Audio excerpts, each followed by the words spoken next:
Growing up a gay boy in the Philippines. That's the theme of this book entitled Brief Histories. It's a collection of essays about the joys and hardships and searching for queer happiness and wisdom. It's written by Don Jaucian, an editor and writer based in Manila, and features director of CNN Philippines Life. Don is with us now in the studio. Hi, Don. Glad you could be with us this early in the morning. It's a pleasure to have you. You've written these essays, or you've written essays and reportage, of course, before for CNN Life. And now you're moving on in a different direction. It's a book. Did you set out to write a book, or is this sort of a collected and curated collection of various essays that you've done before? Actually, I didn't set out to write a book initially. Yeah.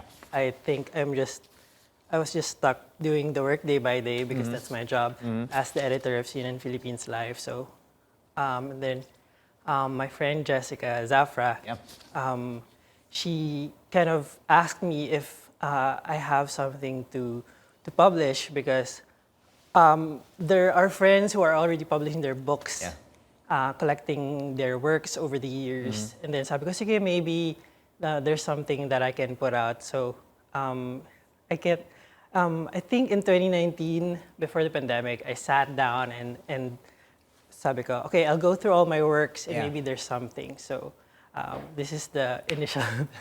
This is what came out of it. Yeah. I mean, it's hard to, I suppose, go through what you have and curate and come up with something that is very cohesive, that really sort of all goes in the same direction towards coming up with the theme of a book. Is it the dream of every writer, creative person or writer in this case, to be a published author? Is that something you wanted to check off your bucket list? I guess, yeah, because I come from a generation of writers who were really immersed in print. Yeah. I mean, I remember very much the kind of glory days of print here in the Philippines. I was still working for a magazine for a better part of my career. Yeah. So it's really a dream to see your essays collected in print. And lalo na ako na a lot of my favorite writers are essay writers. Right. And it's so great to see all of their works in one book. Okay, well, it's so great to see all of your work, or much of your work in this book. The title is Brief Histories. What's in the title? Why did you go with that? Actually, it was originally a placeholder title. Okay. Kasi that's the title of my column when I was writing for the Philippine Star. Right. Okay. We played with a lot of options for the titles, but Brief Histories is the one that really stuck. Okay, well, let's go through it. What's it all about? I mean, we already let the cat out of the bag, so to speak, and you're an open book in that sense. You love to be nostalgic, look back at growing up, the trials, tribulations, and victories, I suppose. How would you describe Brief Histories?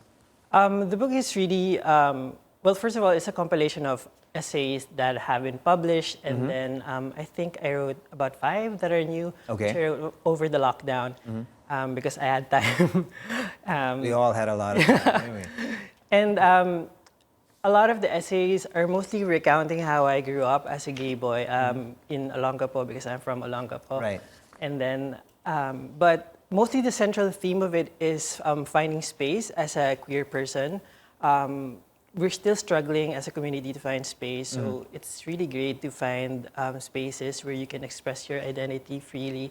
And a lot of the essays in the book, it's actually structured that way. There's a bit like 4 chapters in the book that are talking about different spaces of a queer boy's life. Yeah, I just saw a picture, a picture of you as a young boy.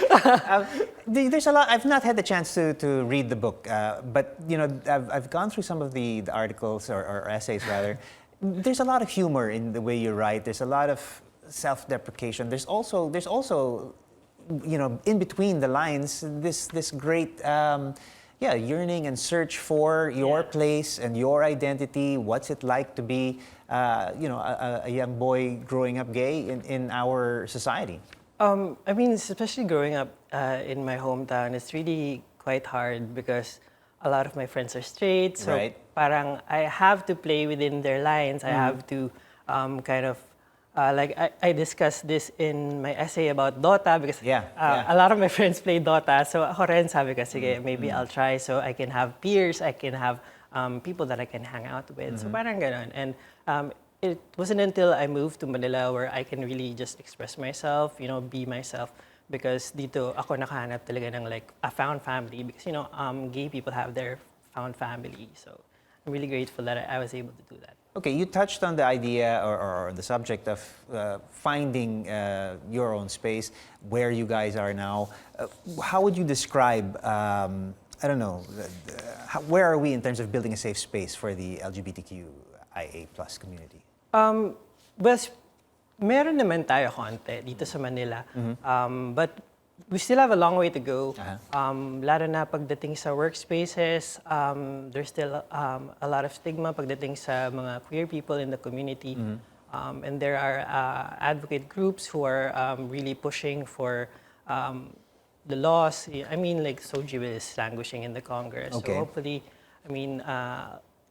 magkaroon siya ng progress over the years. What kind of work do we still have to do or have yet to do in that direction?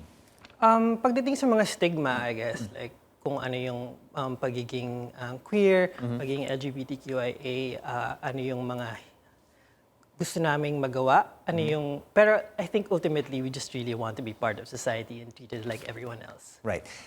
Let's talk about the experience of writing the book or putting the book together. How do you, I don't know, when you have a lot of work, when you have a lot of things, subject matter to draw from, and have put that down on paper, how do you pick and choose na eto kasama to, this one, Yeah. Because it's hard. It's like being asked to choose your favorite child. Yeah, and parang masyadong maraming TMI Right. sa book. Yeah, like parang generation of oversharing.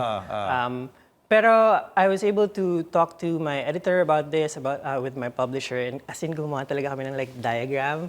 Parang, okay, this is the central theme, and these are the topics that you can choose. But most of it is really just what I can write with the given time. And I'm also grateful for our bosses here in CNN Philippines kasi I was able to take time off from work. Right. Para talagang tapusin yung libro. Pero, I mean, sobrang hands-on pa rin talaga ako as a editor. So parang I go in and out pa rin. So you edited your editor. Well, let's talk about, I don't know, is it writing about these experiences? Is it, it must be some catharsis of sorts? Yeah, I guess, because yun nga, I mentioned that the works are my works all through the years. So parang I was able to look back at how the journey, about the things that I wrote, about yung mindset ko, I guess. Like, I think the earliest essay was from 2012 pa. I mean, from the pandemic na, di ba, sobrang tagal na nun. Right, diba? right. So, yung stance When ko you as look a back at articles like that, do you say, oh my God, ang bata ko pa nun, oh my God, what was I thinking when I wrote this? Obviously, we all mature and we all change, yeah? Yeah, marami akong natanggal na mga essays na initially parang I thought would be great with the essays. But that's why you work with a great editor. That's why you work with a great publisher. Kasi sila yung magpo-point to the right direction na, okay, these are the things that will make the book a great whole. Yeah. Okay, well, they have done their job because the book I hear is great. Let's invite everybody to grab a copy and be present for the official launch. I hope everyone goes to our launch tomorrow. It's at Escolta in Manila, and I'll be signing books and may mga parang freebies. But, all right. But we'll also be selling merch kasi we have to hustle for a small press. But also there's gonna be drinks and it's gonna be just a party. All right, it sounds like it's gonna be awesome. Looking forward to reading this book. Don, thank you so much for sharing your story with us right here on New Day. Thanks, Paolo. It's a pleasure.